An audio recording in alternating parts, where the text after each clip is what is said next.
ਜ਼ਾਲਿਮ ਸੱਸ ਨੇ ਜਨਾਬ ਆਪਣੀ ਭਾਂਜੀ ਆਪਣੀ ਨੂੰਹ ਦਾ ਗਲਾ ਕੱਟ ਕੇ ਉਹਦੇ ਜਿਹੜੀ ਉਹਦੀ ਡੈਡ ਬਾਡੀ ਉਹਦੇ ਟੁਕੜੇ ਕਰਕੇ ਨਾਲੇ ਦੇ ਵਿੱਚ ਵਹਾ ਦਿੱਤਾ। ਇਹ ਅੱਜ ਜਨਾਬ ਸਾਡੀ ਗੱਲਬਾਤ ਇਸੇ ਮੌਜੂ 'ਤੇ ਹੋਏਗੀ ਜਿਹੜਾ ਪਿਛਲੇ ਦਿਨਾਂ ਦੇ ਵਿੱਚ ਵਾਕਿਆ ਹੋਇਆ ਹੈ। ਡਸਕਾ ਸ਼ਹਿਰ ਦੇ ਨਾਲ ਇੱਕ ਪਿੰਡ ਹੈ ਸੀ, ਇਹ ਉੱਥੇ ਵਾਕਿਆ ਹੋਇਆ ਜਨਾਬ ਕਿ ਸੱਸ ਨੇ ਆਪਣੀ ਨੂੰਹ ਨੂੰ ਮਾਰ ਕੇ ਆਪਣਾ ਨਾਲੇ ਦੇ ਵਿੱਚ ਸੁੱਟ ਦਿੱਤਾ। ਗੱਲ ਕੁਝ ਇਸ ਤਰ੍ਹਾਂ ਹੋਈ ਹੈ ਕਿ ਉਹ ਬੱਚੀ ਨੂੰ ਤਕਰੀਬਨ 7 ਮਹੀਨੇ ਹੋ ਸੀ, ਉਹ ਪ੍ਰੈਗਨੈਂਟ ਹੈ ਸੀ, ਉਹਦਾ ਇੱਕ ਬੱਚਾ ਹੋਣ ਵਾਲਾ ਸੀ ਤੇ ਇੱਕ ਬੱਚਾ ਹੋਰ ਸੀ, ਉਹ ਤਕਰੀਬਨ 2.5-3 ਸਾਲ ਉਹਦੀ ਉਮਰ ਹੈ ਸੀ।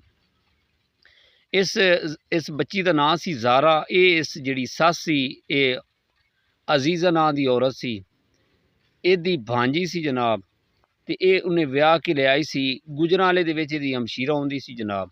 ਤੇ ਇਹ ਬੱਚੀ ਦੀ ਆਪਣੀ ਰਜ਼ਾਮੰਦੀ ਨਹੀਂ ਸੀ, ਇਹ ਵਾਲਿदैन ਦੀ ਰਜ਼ਾਮੰਦੀ ਸੀ। ਜ਼ਾਰਾ ਦੀ ਜਿਹੜੀ ਸੱਸ ਹੈ ਸੀ ਇਹ ਬੜੀ ਚਾਹ ਦੇ ਨਾਲ ਇਹਦਾ ਆਪਣੇ ਬੱਚੇ ਦਾ ਵਿਆਹ ਕੀਤਾ ਸੀ ਜਨਾਬ। ਤੇ ਇਸ ਹਵਸ ਦੇ ਵਿੱਚ ਆ ਕੇ ਜਨਾਬ ਇਹਨੇ ਇਹਦਾ ਨਿਸ਼ਾਨਾ ਬਣਾਇਆ ਇਹਨੂੰ, ਆਪਣੀ ਨੂੰਹ ਨੂੰ।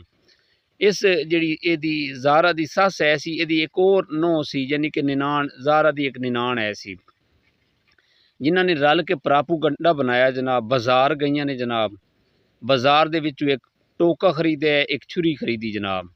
ਤੇ ਇਹ ਡਸਕਾ ਸ਼ਹਿਰ ਹੈ, ਉਹਦੇ ਨਾਲ ਹੀ ਪਿੰਡ ਹੈ, ਤਕਰੀਬਨ ਥੋੜਾ ਹੀ ਫਾਸਲਾ ਉਸੇ ਸ਼ਹਿਰ ਤੋਂ। ਤੇ ਉਹਨੇ ਜਨਾਬ ਇਹ ਜਦੋਂ ਲੈ ਕੇ ਆ ਗਏ, ਇਹਨਾਂ ਦਾ ਜਿਹੜਾ ਰੋਲਾ ਚੱਲ ਰਿਹਾ ਸੀ, ਉਹ ਚਾਹੁੰਦੀ ਸੀ ਕਿ ਮੇਰਾ ਜਿਹੜੇ ਆਪਣਾ ਜ਼ਾਰਾ ਦੇ ਬੱਚਾ ਜਿਹੜਾ ਹੋਣਾ ਹੈ ਉਹ ਮੈਂ ਆਪਣੀ ਜਿਹੜੀ ਦੂਸਰੀ ਹਮਸ਼ੀਰਾ ਹੈ ਨਾ ਉਹਦੇ ਬੱਚੇ ਨੂੰ ਦਿਆਂਗੀ ਕਿ ਉਹਦੀ ਔਲਾਦ ਨਹੀਂ ਹੈ। ਲੇਕਿਨ ਆਪਣਾ ਲਖਤ ਜਿਗਰ ਕੌਣ ਦਿੰਦਾ ਹੈ, ਆਪਣੀ ਮਰਜ਼ੀ ਤੋਂ ਬਗੈਰ ਕੌਣ ਦੇ ਸਕਦਾ ਹੈ ਜਨਾਬ।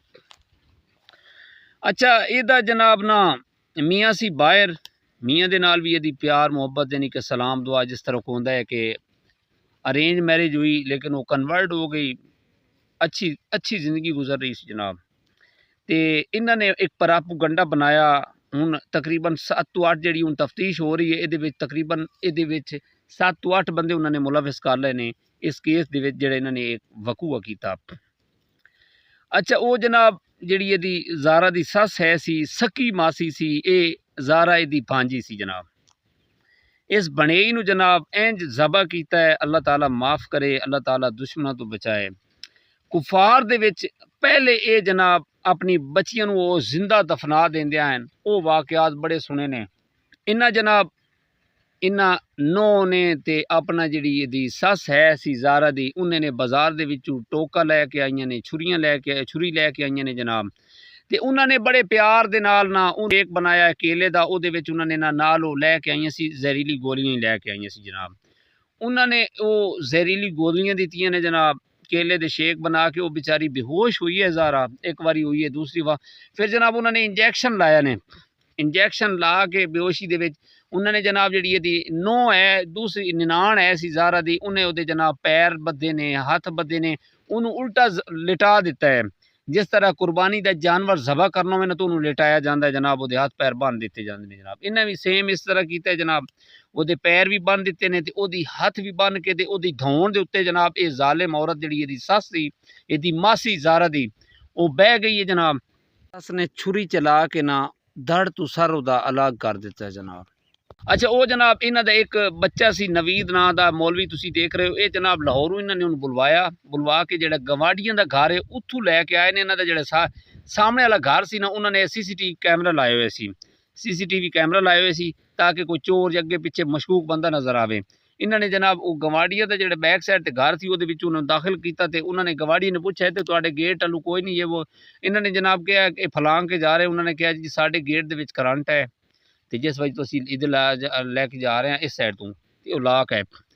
उस जनाब जिहड़ी उहदी नूंह सी ज़ारा दी निनाण जनाब, उन्हें जनाब उस टोके दे नाल उहदे हिस्से शुरू कर दिते, 2 हिस्से करके फिर उहदे जनाब छोटे छोटे टुकड़े करके जनाब गट्टू दे विच पा के फिर वो जिस खबीस नूं इन्होंने लाहौरों बुलवाया जनाब मोटरसाइकिल ते, इनू जनाब नाले दे विच इस बेचारी दी जिहड़ी इहदी लाश दे पीस आज़ा ने वो सुट दिते ने जनाब।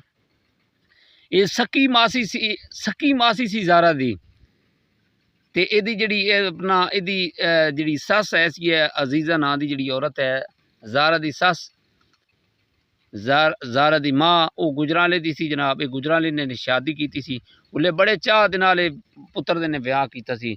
ਤੇ ਉਹ ਜਨਾਬ ਜਦੋਂ ਪੇਕਿਆਂ ਤੋਂ ਫੋਨ ਜ਼ਾਰਾ ਨੂੰ ਆਇਆ ਤੇ ਫੋਨ ਜਨਾਬ ਉਹਨਾਂ ਚ ਆਇਆ ਤੇ ਉਹਨਾਂ ਨੇ ਦੱਸਿਆ ਉਹ ਨਸ ਗਈ ਹੈ ਆਪਣੇ ਕਿਸੇ ਯਾਰ ਦੇ ਨਾਲ। ਇਹ ਅਲਫਾਜ਼ ਸਨ ਜਨਾਬ ਤੇ ਇਹਨਾਂ ਨੇ ਫੋਨ ਕੱਟ ਦਿੱਤਾ।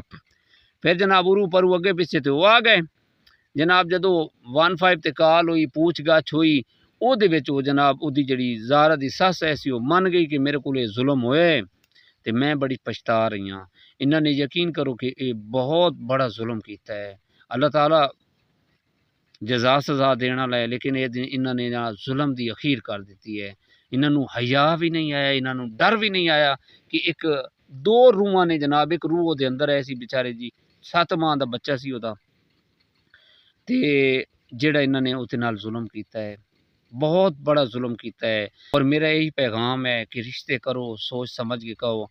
अजकल हर कोई पैसे दा भुखा है। देख लो कि ज़ारा दी सक्की मासी सी और इन्हें जुल्म की कीता। इहदे अंदर की बड़ा सी जिहड़ी उस मासूम जिहड़ी वो बच्ची 30-32 साल दी बच्ची सी, इतनी उसदी उम्र नहीं सी जिहड़े इन्होंने उस नाल जुल्म कर दिता है। तो इस पैगाम के नाल सानू इजाज़त दो। साडे इस व्लॉग नूं एक तो शेयर कराए और दूसरा चैनल सबसक्राइब कर लो। खुदा हाफिज़।